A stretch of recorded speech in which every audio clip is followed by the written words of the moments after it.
Ola Ramlan foto pakai celana legging ketat, kaki kurus jadi sorotan. Kaki Ola Ramlan jadi sorotan setelah mengunggah fotonya yang berolahraga memakai celana legging ketat. Pada unggahan itu, ibu tiga anak ini mengenakan setelan pakaian olahraga berwarna hitam yang dipadukan dengan hoodie abu-abu dan sneakers putih bergaris hijau serta oranye.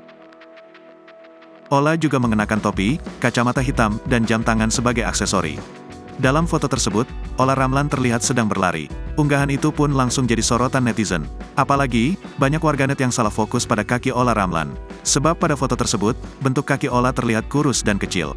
Insecure lihat kakinya kecil banget, asalkan sehat, it's okay, semangat Olga MBK Ola, komentar netizen. Bisa ye kakinya sekecil ini, kakiku KPN, tutur yang lain. Serem lihat kakinya kayak kaki kursi mau patah, terlalu kerempeng kayak tulang doang, sambung lainnya. Walaupun kakinya jadi sorotan hingga dicibir terlalu kurus, Ola Ramlan tampak santai menanggapi ujaran netizen. Kalau serem jangan dilihat ya, balas Ola Ramlan di kolom komentar.